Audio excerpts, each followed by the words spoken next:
as a leader a force multiplier? The leader is actually taking that force and focusing it in a domain that allows us to get farther and faster. Take ownership of advancing your skill set. Do wrestle with not what do I want to be. I don't want to hear what title you want. I don't want to hear what salary you want. I want to know who you want to be. One of the things that I came through from that experience, I kind of thought I was broken as a result of not fitting in with that group. Like, it seemed like everybody else was kind of fine with it. It's a very important reminder that we as leaders, we are villains in somebody's story. Even I am a villain in people's story. Hey, we're really excited to bring you another episode of the Everyday Leader podcast today with Justin McMenamy. He produces and hosts Grody and Unprofessional. I love the name of his podcast, and he aims to share really candid and relatable leadership lessons that he's acquired over a 20-year career as a misfit in corporate America. And so he's served as an executive leader within a fast-growing ag tech company called Precision Planning. And after stepping down to reset his life and career, he's now serving as an executive in an ag tech startup. A lot of great lessons to hear from Justin today. This is one you're going to want to listen to more than once. Welcome to the Everyday Leader podcast. Leadership is a choice. Join me, Matt, and my co-hosts Drew and Tate each episode as we break down how to lead powerfully in your family, team, and organization. Welcome back to another episode of the Everyday Leader podcast. I'm excited to have Justin. I should have asked you before. McMenamy? Am I saying it right? Nailed it. I know we've talked previously, and the running joke on the show for me is I went to Duncan High School. We spell Wildcat with a K, our mascot. So I blame my poor spelling, my poor pronunciation on my high school education. Anyways, Justin, excited to have you with us today. Enjoyed that conversation we had a few weeks ago, and just felt like, hey, you're going to be a great fit for our audience and what we like to talk about. So thanks for joining us. Yeah, I'm excited to be here. Excited to have the conversation. I'll tell you what, just for our listener, check out his podcast, Grody and Unprofessional. I mean, just that name alone was like, all right, I need to learn more about this. I love the name of that. You've got a background in being in leadership positions at different organizations, and so I guess before we kind of dive into that, the question we love to ask is, how would you, in a world that defines it so many different ways, how do you define leadership, Justin? Yeah. I think there's a couple vectors that I come in on when I think about leadership. Some of them are very antiseptic, some of them are very straightforward, and other ones have nuance to them. The first thing that I think of when I think of leadership is that the company is setting aside a role for a person and selecting a person that really does need to be a force multiplier as a result of them being there. So if you're an individual contributor and you get promoted to leader, that first day that you park your car and you walk into the building as a leader and not as an individual contributor, your compensation is really centered around everyone else being better, being more aligned, being more motivated, being more focused than if it was just an autonomous collective without you. And so there is a force multiplier component to it that without you, the team would be less motivated, less inspired, less focused, less strategic, all of these things. And so as a leader, your burden, if you will, is for progress because of your contributions in motivating and inspiring others. That's kind of the first. As a leader, there's a toolbox of approaches, there's a toolbox of strategies that can be used that need to be complemented to the environment that you're in. In my podcast, I'll interview guys that have spent time in the military or spent time in C-suites or have spent time on football fields. Different strategies of leadership are used in those different environments. The underlying principles can be the same of trying to motivate, inspire, and create results, but the approach can be very, very much contextual to the environment and to the team that's being led. And to that end, I think the leadership the leader is the one that has their finger on the cultural thermostat of the team, setting the pace, setting the reward structure, setting what gets allowed, what gets approved, what gets celebrated. That also falls to the burden of the leader. And so that delves into a lot of different domains of how well you lead yourself and how well you lead others. And are you inspirational? Are you a taskmaster? All of these things can fall under the leadership umbrella. But as I think about leadership, it is really about being a craftsman of inspiring, motivating, directing, and leading others, not in this weird sense where you just sit in the ivory tower and people do the things that you don't want to do, but in the sense of, is more being done because of your presence, because of your words, because of your actions by a multitude of people than if you weren't there. Yeah.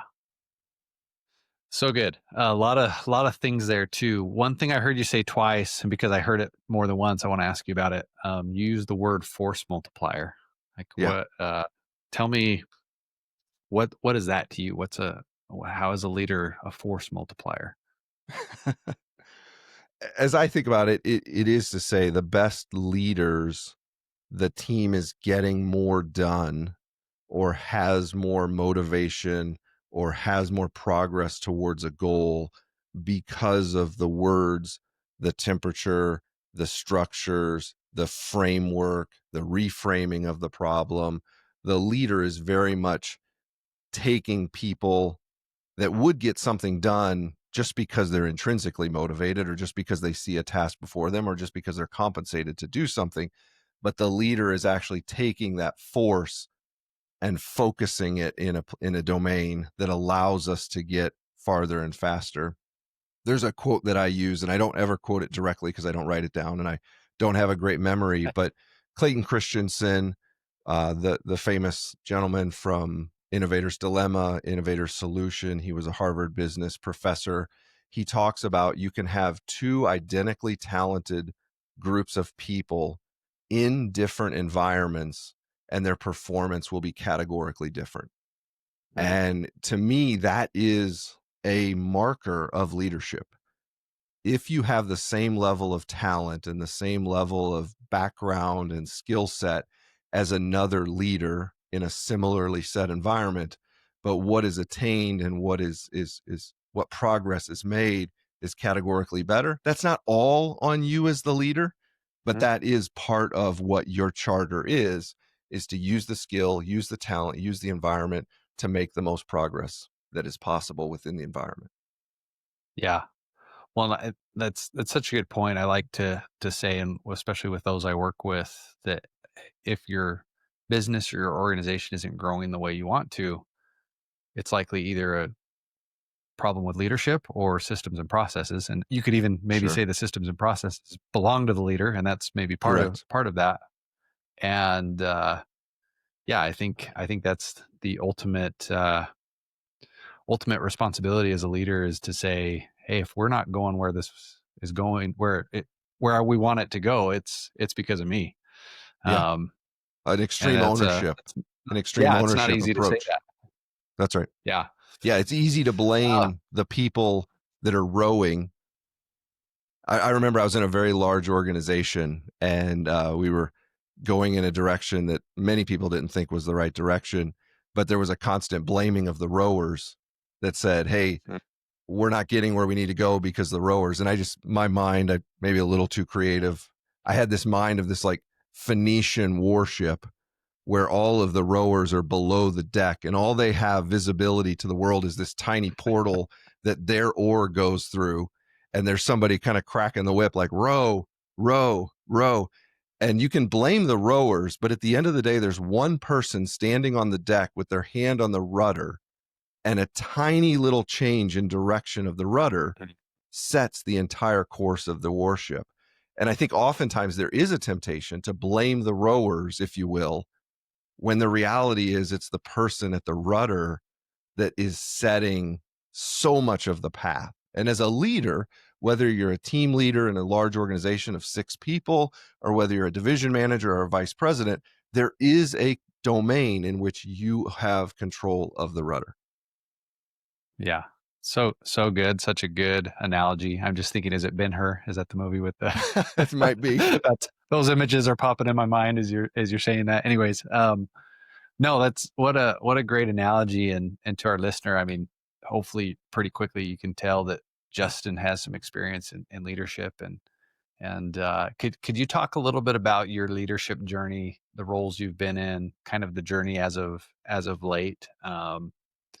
And yeah, maybe what lessons you've learned along the way. Yeah. I make the joke that my career started really by happenstance, and the path of my career was somewhat by happenstance.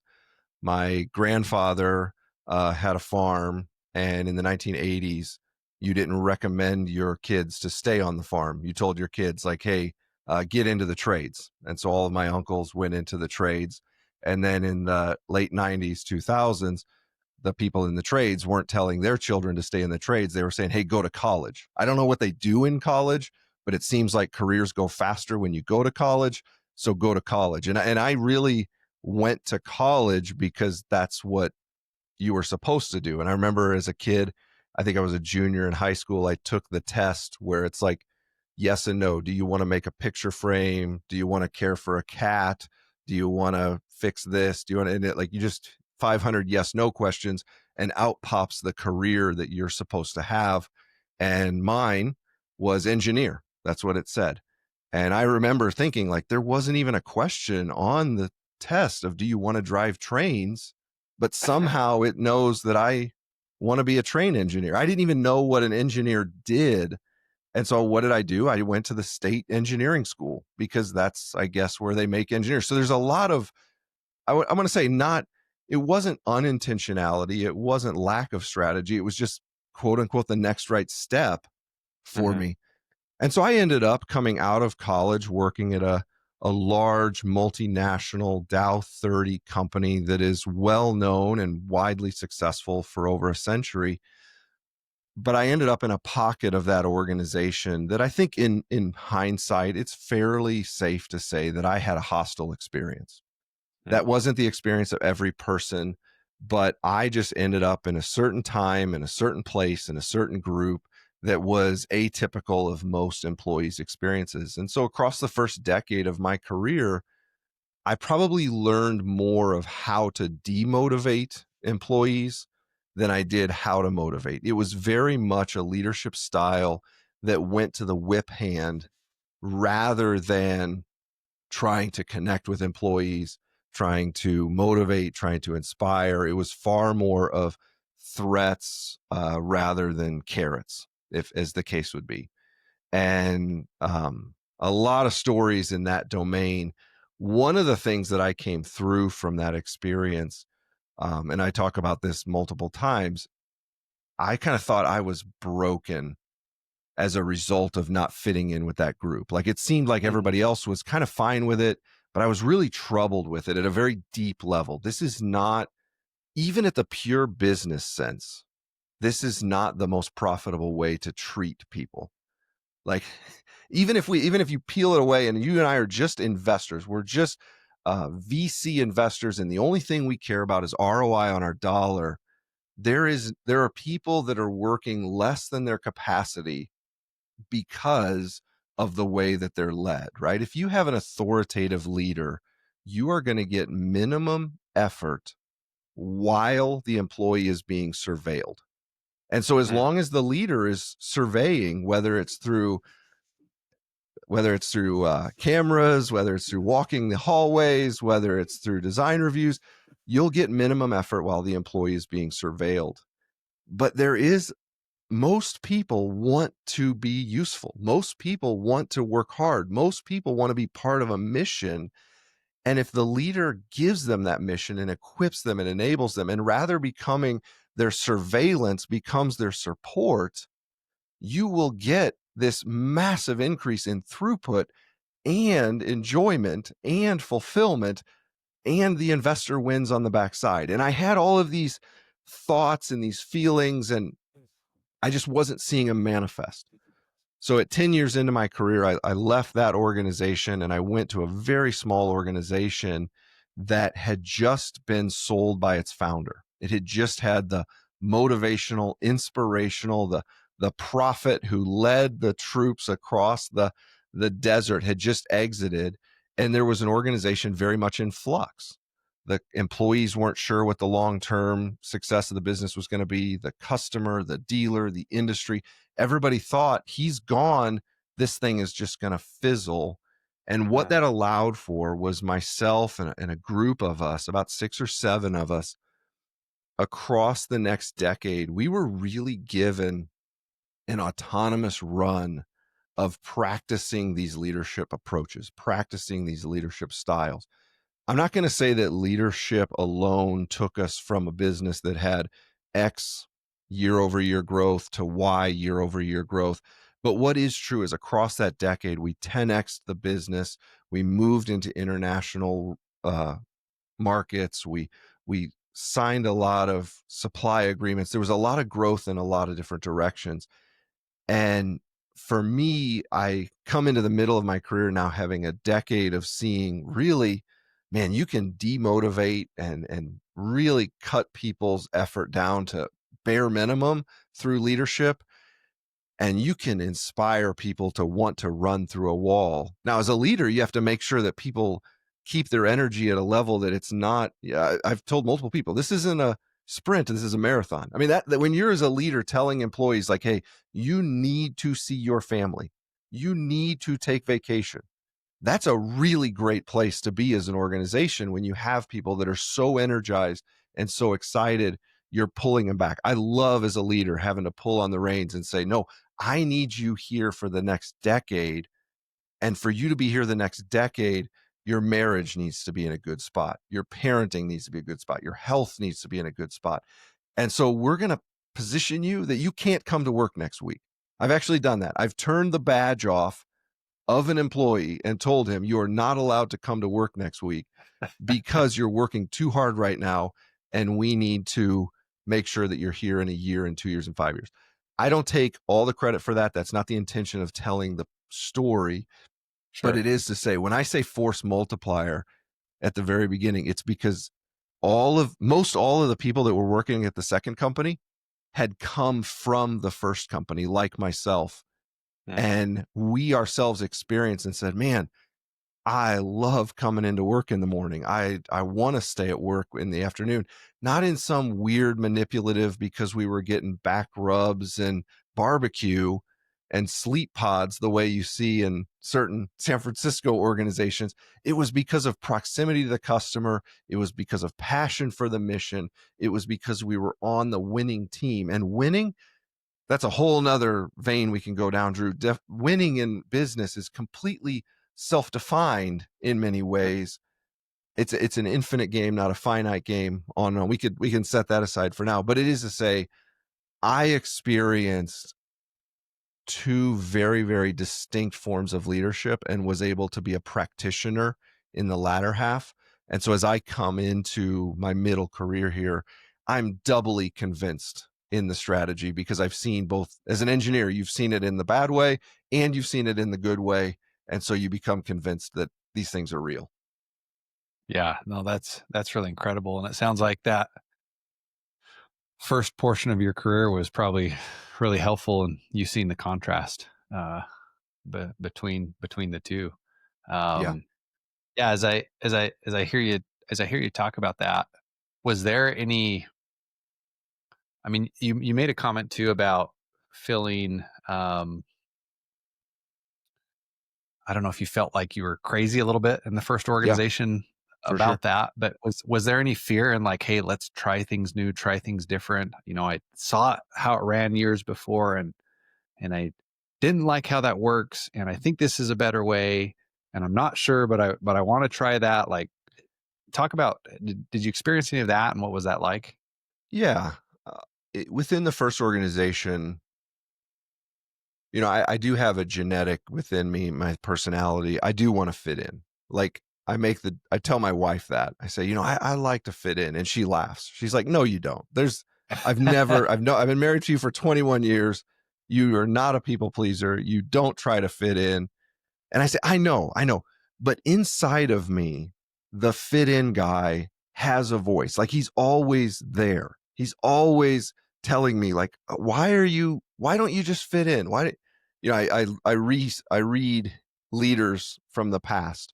And I think that there's a lot of very, very successful leaders that don't have that gene. They don't have that fit in gene, right? You read an autobiography of Teddy Roosevelt. He couldn't care less about fitting in. If he went into the New York State Senate and he knew it was going to be 1 against 99, he was excited to be the 1 and to take on the 99. And I read those guys and I'm like, man, that's in some ways, it might be easier to be that way. Like there was no internal struggle seemingly of should I try to fit in?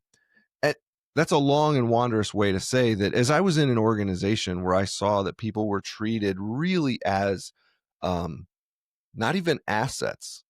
I had a supervisor that actually closed every daily stand-up by saying, remember, period cost walks on 2 legs.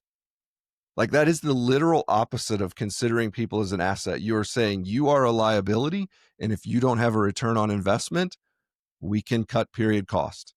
And I just remember there was some frustration in how I was treated personally, but there was as much or more frustration in the wastefulness and the lack of fruitfulness in treating people that way. And I did wrestle with, am I broken because I view it this way? Right? By many analysts' assessment, the company's highly successful. It's been around for 100 years. It's got massive stock growth. It's got all these things. And so there is this, am I the crazy one? Am I the one that shouldn't be thinking this way? I think also whether it's parenting or leadership, there's a lot of things that we do as parents and as leaders that are because we saw someone do it the good way. There's also a lot of things in parents and leadership that we do it because we saw someone do it the bad way. I will never do this because my parents did that, or I will never do this because my leader did this. And so as I went into the second organization, I would say, yes, there was an internal compass that had the first organization not existed, many of my approaches would have been similar. But I think the forcefulness, the conviction, the courage to lead in the way I did in the second organization was highly informed by the data points of demotivation that I saw within the first organization. I think I ended up in a very leadership profile that is natural to my tendencies, but it became so much more crystallized and informed because of the data set that I had from that first decade. Awesome. Yeah, no, as you were talking about that, I think I can very much relate to the idea of like wanting to fit in and feeling a little bit crazy. And I think there's a lot of people that experience that inside of different organizations where Jordan Peterson, I know he talks about, or I don't know, I think it's a Jordan Peterson video I've seen, and it's like one of those animation ones, and it's about zebras and fitting in and staying safe, and fitting in actually keeps you safe. Like, and I think that's why we often yearn for that, or sometimes we don't want to stand out because, you know, we have to expose ourselves, and there's not safety at times in doing that. And I love your point that sometimes it'd be easier just not to want to feel that, that safety to go out and do things. And at the same time, I think that just goes to show that I've sometimes felt like as an entrepreneur, as a salesperson, as that I'm sometimes the crazy guy that just thinks different. And then what I've gone and found is I go out in the world and I'm willing to share my crazy ideas with people. I find, there's actually a lot of others out there that think the same way and that have had the same experiences. And so although it can be scary to stand out and there's that desire for me a lot of times to fit in, I've found that being willing to open up, be a leader, you know, share what I believe is the only way that the people I want to be around can find me and I can find them. Sure. So no, and I would say As I reflect on that first decade, I've spent over a decade reflecting on the first decade at this point. There are certain behaviors and there are certain experiences that I would say in any lens were wrong. Like it wasn't stylistic. It crossed lines. It was wrong. But that's the minority of the experiences. What I have come to conclude is that there are a lot of stylistic freedoms that do fall under sound leadership. And as an employee, as a person, there is somewhat of the burden on you to find the environments that you are most compatible with. And as I've said, I left. I don't begrudge those that didn't leave. I didn't make the right choice universally. They didn't make the wrong choice universally. There is a compatibility of personality with culture that must be curated by the individual. And I'll talk to people that are like, I've been in this organization. I know it's not going well. I don't know what to do. I don't want to be here, on and on and on. And it is to say, you've got to start running experiments. Like, what do you hold most valuable?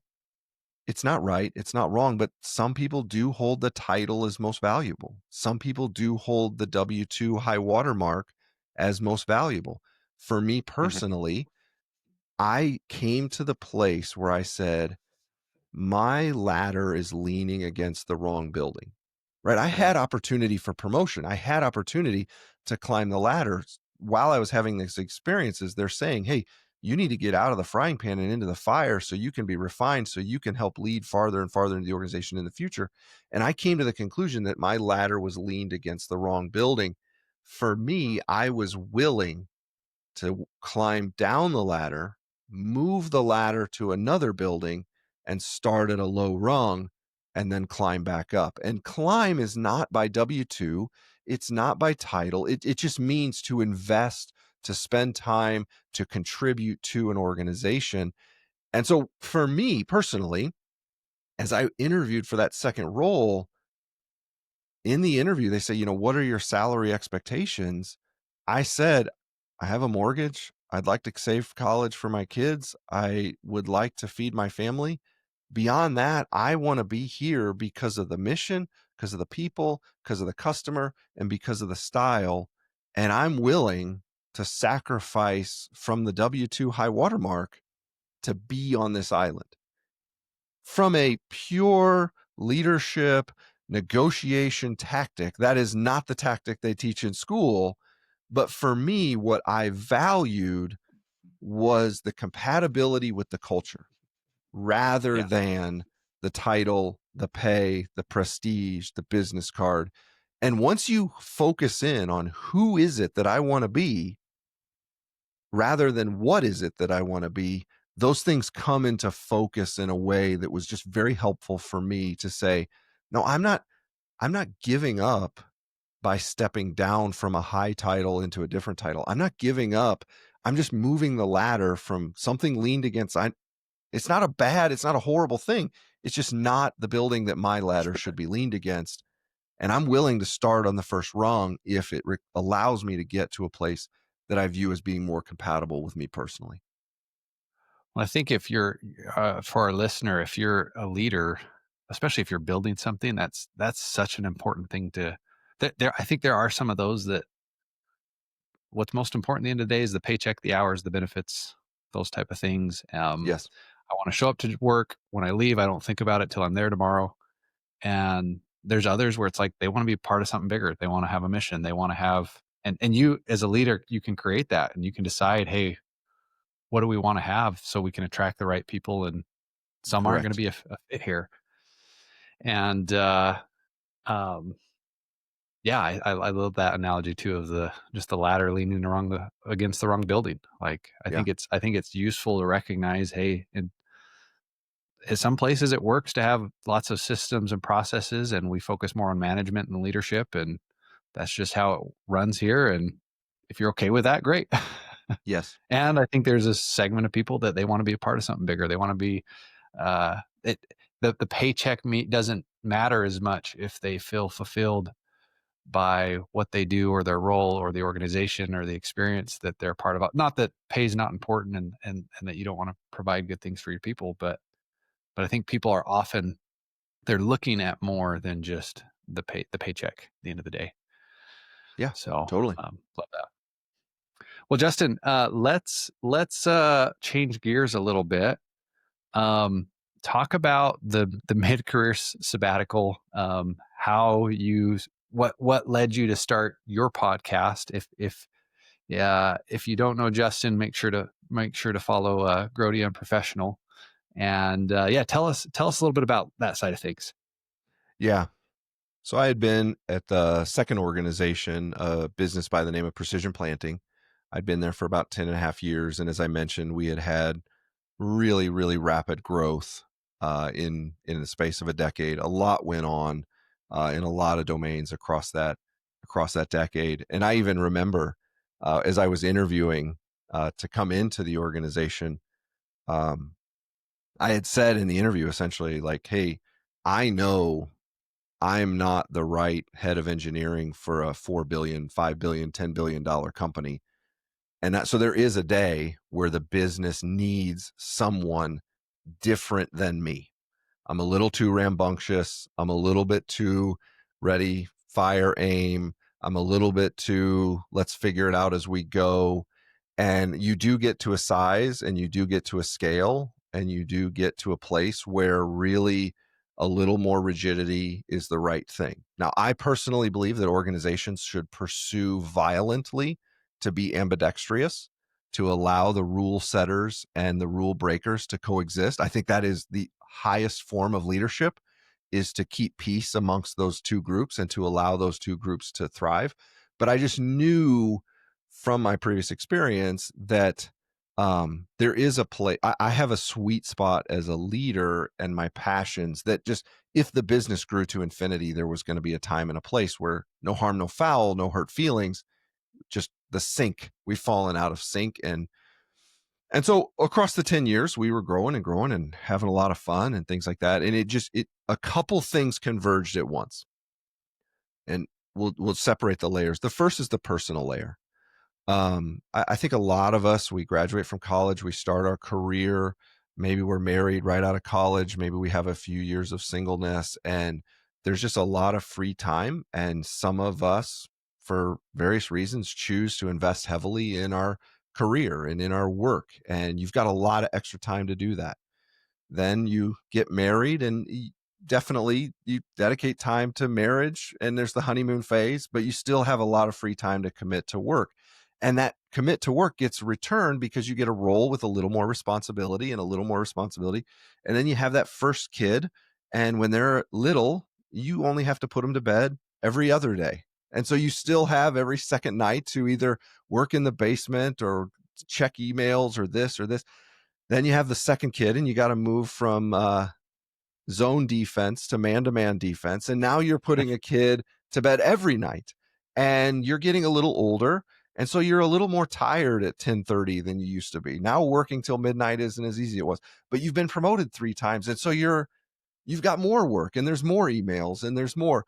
And then you go to the doctor and he's like, hey, so your blood's getting a little out of whack. You need to spend a day or so, an hour or so a day doing something other than checking email. And you're like, well, I don't have that hour. And so there's just, what does happen so often is our career, our marriage, our parenting, our investment in the community, our investment in the needed investment in our own health, it's all ballooning just a little bit every year. And you get to the point where it's to say, something has to give. And for me personally, I'm very convicted that it won't be the investment in my faith, the investment in my marriage, the investment in my children. And the career side of it is got to be the first thing to give. That's a personal conviction of mine. And so as we got into this place and I'm seeing what the business needs from the title I have and from the responsibility I have as the business is exponentially growing, and the time and energy that I'm willing to commit to my profession, I'm seeing a divergence. And there's life hacks, right? You can get meals mailed to you. You can have somebody mow your yard. You can You can do all these life hacks, and those things will buy you, I don't know, 15% capacity, 25% capacity. But even after you've implemented those life hacks, you're still finding that there's not. And so I was finding myself waking up first thing in the morning with a million things that needed to be done, working until I collapsed in exhaustion in the evening. And there was 1,050,000 things that needed to be done. And and that was in all domains. So that was on the personal side. On the professional side, the business was growing, and the business was transitioning, I would say, from a rambunctious era of grow and try things and break things and run things. And as long as more balls go into the hoop than rim out, we're winning.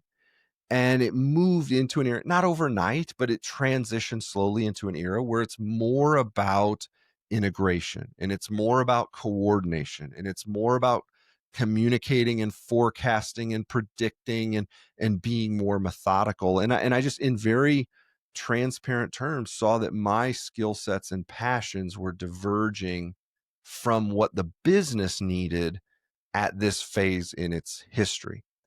And so the confluence of those two things really led me to say, man, I need to step out. And so that was the lead to step out. The last 3 years, I didn't step out the first time I felt that tension. I hang on to the rope, and you try these life hacks for 3 or 4 years. And so by the time you do step out, things are tangled into your self-worth that maybe shouldn't be tangled into your self-worth. Behaviors and habits and relationships with your kids aren't where and how you would want them to be. And so for me personally, I decided to take a sabbatical, and I viewed it as the halftime of a football game. The halftime of a football game is looking at the scoreboard. Well, how's the first half gone? It's getting rest, and it's setting the strategy for the second half and setting the playbook for the second half. I love the first half. The totality of the first half is awesome, but I just knew that if I played the same strategy into the second half that I played through the first half, personally, I wasn't going to end up with the relationships that I wanted. I wasn't going to end up with the health profile that I wanted. I wasn't going to end up with extracurriculars, if you will, outside of work that were where I wanted to. And so I was fairly intentional across sabbatical to leave degrees of freedom, but not so much freedom that you could just wake up at 10:30 and watch Netflix till 10:30 and then go to bed. I had intentionality, but intentional in the wide lens, but not intentional in the narrow lens. One of the passions that came through that is, hey, what's something you've always wanted to do that you've never done? Let's try that during sabbatical and see what it is. And that's where the podcast came through. I really enjoy teaching. I really enjoy storytelling. I really enjoy sharing my experiences, not to complain, not to grumble, not to get revenge, not to grow my bitterness. But there's rocks and potholes that I've stumbled over and fallen in across my 20 years that I would just love to share with those that are coming behind. And so when I started podcasting, I didn't know a podcaster. I didn't know what hardware to buy. I knew nothing about podcasting. And it's funny, you don't know anybody that podcasts, and you tell people that you're going to become a podcaster or try podcasting. What is their first question? So are you trying to become Joe Rogan? No, right. I'm not trying to become Joe Rogan. It's funny, if you go to Dick's Sporting Goods and you buy a set of golf clubs and you get a membership at the local golf course, nobody asks you if you're trying to become Tiger Woods. It's completely logical and rational that you want to hang out with your friends, enjoy spending time with people, and get a little creativity out or get a little energy out while you're doing it. But you buy a podcast mic and it's like, no, how are you going to make money? You're never going to make money. You're not going to be Joe Rogan. It's like, no, I'm just I just want to hang out with my friends. That's all I want to do. So Grody and Unprofessional, a lot of people wonder where Grody and Unprofessional is coming from. One, I have a set of experiences. I have a mindset that I think is a little bit different. There's a lot of great, awesome podcasts out there. Mine has probably, I like to interview the guys that are maybe a little bit off the main page within large organizations, myself being somebody who's off the main page of the large organizations. And so the name of Grody and Unprofessional, it's a longer story. I tell it in a couple episodes, but it is a demarcation of one of the worst demonstrations of leadership that was ever shown to me in my career. I was called by a leader Grody and Unprofessional the morning I came back to work after my wife had been in the ER for like 4 days because I hadn't shaven that morning. My boss said, "Hey, you need to show up professionally. You're Grody and Unprofessional," in the lowest, most stressful day of my personal life. And so it's not to mock the person, but it is to remind that, like, as a leader, you are imprinting people for decades. And we can't be perfect. We can't be flawless. But in that situation, that wasn't a person, that was a person that had been promoted into a leadership position, not a person that was a leader. That person was just kind of a check the box person. That was the easiest way to get more money. After 25 years, let's put him in this role. He didn't study the craft. I don't think he cared about the craft. He just didn't like that I had 5-day stubble. In his world, you need to be professional. And so Grody and Unprofessional is both stylistically how I like to take the podcast, push the edges a little bit, but it's also just a reminder of how delicate your relationship is and how much you can imprint people for the good and for the bad as a leader. You have such access to the source code of their personality. You have to take it very, very carefully. Have you had him on the show? No, I have not. But it's funny story. So the number one rule of Grody and Unprofessional, the podcast, is that we don't name the villains. So we will not name the villains. This is not about revenge. This is not about anything. There have been 2 instances so far across the year and a half where an unnamed villain has recommended that episode to someone else. So they heard the episode. And here's the point, Drew. There's actually a very important point here. We as leaders don't have visibility into the damage that we do sometimes. And we can actually hear the story of us as the villain without our name in it and totally agree with the principle and totally agree that that's a not right way to behave. And so for me, here's a biblical reference. Not sure how many listeners are, but 2 Samuel 12, where David has sinned the previous chapter, and Nathan comes and tells the story of the sheep and and David's like, kill him, get rid of that guy. He's a horrible guy, because David is the unnamed villain in 2 Samuel 12. It's a very important reminder that we as leaders, we are villains in somebody's story, despite not intending to, despite not hoping to. Even I am a villain in people's story. And that's a humbling reminder that we're never going to be perfect at it. We have to try as best we can. And there are people that I have gone to after the fact and said, I was a villain. I wasn't trying to be a villain. I wasn't wanting to be a villain. The words that came out were not careful. I apologize. I'm sorry. I know I can't take those words back, but I want you to know that's not who I want to be. And to this day, I don't know that these people love me. I don't know that these people are sending me Christmas cards. I can't undo things that were done, even though they were done unintentionally. But it is a reminder just of how delicate of a job we have as leaders and how we can do some really unintended harm, even in a moment of carelessness.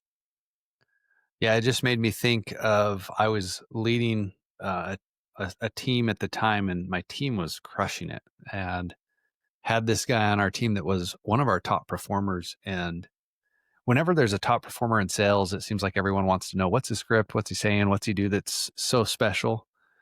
And to your point, I said this, I had gone out and actually shadowed him and watched him because I wanted to see, hey, Like, what can we take that he's doing and bring back to our team? And I said to someone else in the room that was asking about that, I said, I kind of made a comment like, hey, honestly, there's not anything that special about what he does. Like, he's working way harder than you are. And little did I know he was in the other room, and all he heard from that was, oh, He's like not there's special. nothing special about what he does. Yeah. And for him, like I was the villain because I just, You were what I thought was flippant. like You were actual, in some flippant. ways, praise. Yeah. In some ways Correct. was praise for his work ethic. He took it as like, oh, like he doesn't think I'm good at what I do, or that there's nothing special, or that I'm not one of the best. Like, and that's not what wasn't the intention. And so I think that's just such a great point to our listener to hear, that as a leader, like the words you say matter. Yes. And one sentence can change everything about the way someone views you, whether that intention was there or not. And yeah, it's such a good reminder. So good. This isn't where you're headed, but one of the things I really struggled with in the leadership journey, and it's something that I now demarcate for others, is the transition of leaders of individuals into being a leader of leaders.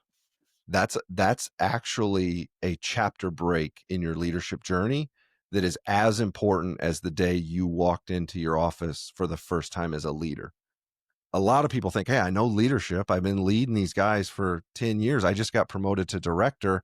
I'm going to keep doing the same thing. It's actually a totally different game when you move to leaders of leaders. And I remember, as I was moving through the organization, I remember the first time thinking,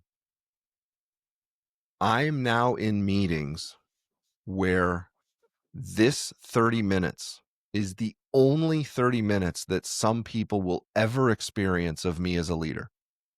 And I may use humor, I may use a side comment, I may check an email, I may do something. And that narrow snippet of time is the only experience that they will ever have firsthand of me as a leader. And you start to bump into people that have formed opinions about you as a leader, as a person, without ever having met you. And if you're not careful, it'll drive you crazy. You can't control the narrative completely, but it is to say, when you first move into that leadership role of leaders of individuals, like the submarine captain leadership style is a totally awesome and appropriate leadership style, which is to be the first one up and the last one down and know how to do everything on the submarine, but empower people. But as you become a leader, as you move into admiral, and as you move into general, and as you move into these, one, you can't be on every submarine in the fleet at the same time. Two, there's more than just submarines in the Navy. There's tons of vehicles in the Navy. And three, you're going to have people that have opinions of you, preconceived notions of you, because of people they've met in the past that have demonstrated similar behavior to you in the 13 seconds that they observed you. That doesn't mean that you become plain vanilla and don't do anything and just follow the script. That's some people's solution. But again, it's to empathize and sympathize that sometimes you're playing from behind before you even meet a person. Yeah. Yeah. No, that's a great point. And I think it just goes to show the importance of just having awareness as a leader, just being aware of the impact you can have on people, and yeah, that people are watching you For when you're a sure. leader as well. Yeah. For sure. Oh, that's great. Well, Justin, no, this has been really awesome. One, enjoy the perspective you brought today, the analogies that you've brought, the visuals it's put in my mind. I guess what's the mission with Grody and Unprofessional at this point? Yeah, the mission for Grody and Unprofessional is to share the experiences that I've had. There are people that don't fit in within the broader organization that they are in. They're questioning, do I want to be a leader? I've experienced bad leadership. Is that what all leadership is? and they're asking kind of a lot of questions around what do I need to do as a leader? How do I become a leader? How do I interact with others as a leader? And I don't have a motive to get people to change their job. That's not my goal. That's not my motivation. But I do have the motivation for people that are feeling this growing stress around either leadership they're experiencing or leadership that they are trying to decide whether they want to move into it or not. For me, it was helpful to learn about the subject. That was through reading, that was through interviewing others, for me, it was helpful to say, oh, you know what? Actually, the high school football coach leadership style is a very common style. And in certain environments and with certain employees, it actually is the greatest way to get a force multiplier. I hate personally the football coach leadership style because it treats me as if I'm not intrinsically motivated. So it allowed me, when around a football coach leadership style, to actually say, that's not a bad human being. There is Mhm. an incompatibility between leadership style and motivation. And for the right environment with the right group, like maybe a bunch of 15-year-old high school kids that would rather be playing Fortnite, like that might be the right leadership style. But for me as a leader, it allowed me to start, because I think the first temptation as we become a leader is to say there's one great style and Mhm. 100 bad styles. And the great style is the one that I'm most motivated by. And so you go in as a leader and you're like, hey, here's my style. I'm the chummy buddy style. Well, there's 20% of the people making up the number that don't want to be your buddy.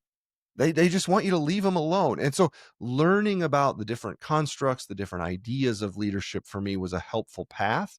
And so that's the mission of it, is to just share and to learn myself along the path. Yeah, I won't name the organization myself either. And there's an organization that's grown quite a bit the last few years, and the leader is very divisive. And Sure. I think of him though, and I've met people in the organization and those that are a part of it, and they love him. Yes. And it's very much that football coach kind of mentality. And it's like I can tell that for their people, that's like the leader those individuals need. Correct. Like they need that kind of in your face, Correct. um, get on you kind of leadership. And some people that's the best way to lead some. And so, Yeah. and I think it's good to recognize for others like that. It's going to just drive others away. Yeah.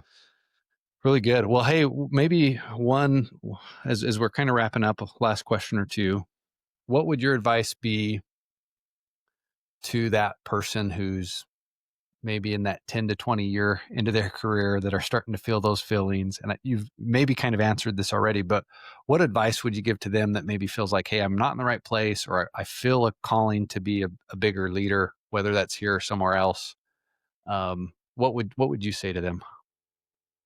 I would say that the required learning at your company is for legal reasons and is not necessarily about advancing you professionally.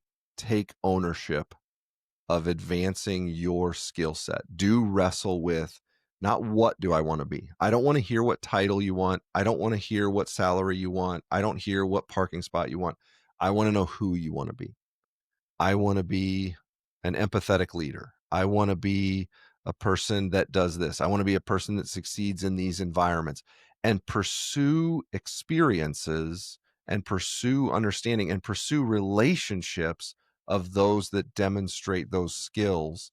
And it might not be the organization that you're in 3 to 5 years that needs those skills or even Right. candidly values those skills, but the world is a big place, and connecting through LinkedIn and connecting through social, like physical networks and people networks, like like the world needs a person like you.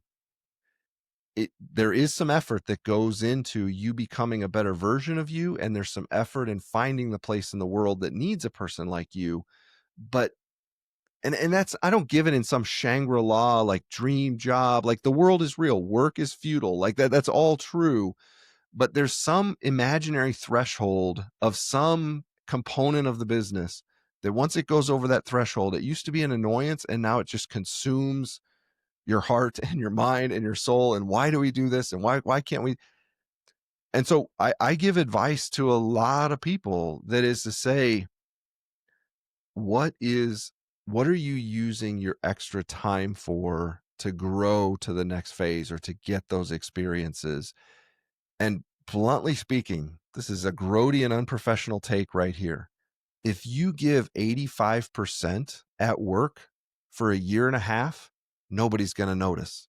You're going to be just fine. And you can use that 15% capacity to learn how to use AI, or to learn how to be a public speaker, or to get training in counseling, or to start a lawn mowing business or a pool cleaning business, whatever it is that you think your passion could be. The candid reality is you can find that time, and you don't have to take it away. Now, if you got 10 hours a week on Netflix, let's start there. Let's pull out of that pot before we start taking away from time with our spouse and time with our kids and things that, but it is to say, I think there's a temptation, myself included, to sit and frustration. The only path out of that frustration, outside of the environment categorically changing, which rarely happens, is to get up and start moving towards. Even if you don't know where you're moving towards, the act of moving helps you to discern where it is that you want to move towards. Yeah. No, so good. Such great advice. If you're listening and feeling stuck, go move, go That's right. find, physically and yeah, in your life. So, Right. well, hey, Justin, how do you want to be remembered? Yeah. I love this question. It's going to maybe get a little too deep here to end the episode on, but there's a few formative events in my life. Both of my grandfathers left a lot to be desired as people, and we won't get into all the gory details of it, but they passed away when I was in my formative years. And I remember going to 2 funerals in which most of the people were there to make sure the old geezer was dead. It was not a sadness there was a sadness in the loss, but it was more about the lost opportunities of relationships that didn't happen. And I was old enough to be very, very saddened by that. And then we all go to funerals, right? It's a reality of being an adult. We go to funerals. And I have been to funerals of farmers that live in a town of 600 people and have never had a passport and have never been to the West Coast or been to the East Coast, and have had 2,000 people come to their funeral because they were there in a pinch. They were giving of their time, of their passion, and they made others feel important. And I would honestly say, not to be too morbid, but it is to say, I think one of the greatest measurements of impact is, in that last hour, what are others feeling? What are others' thoughts about the experiences that they had with you? And so I would say my greatest goal is to give of my time, of my passion, of the things I've experienced. And I've had to wrestle with this, Drew. Like, some of the things, like, as you go through and wrestle through experiences in your life, there is a temptation to bitterness.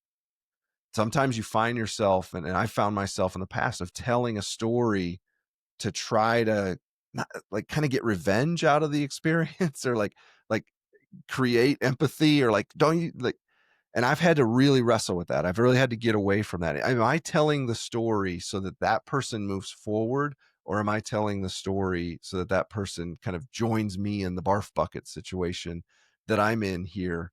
And so I would say, honestly, how do I want to be remembered? I want to be remembered as a person that cared deeply for other people, I want to be remembered as a person that gave freely of their time and their passion and their knowledge, and that cared for people where they were.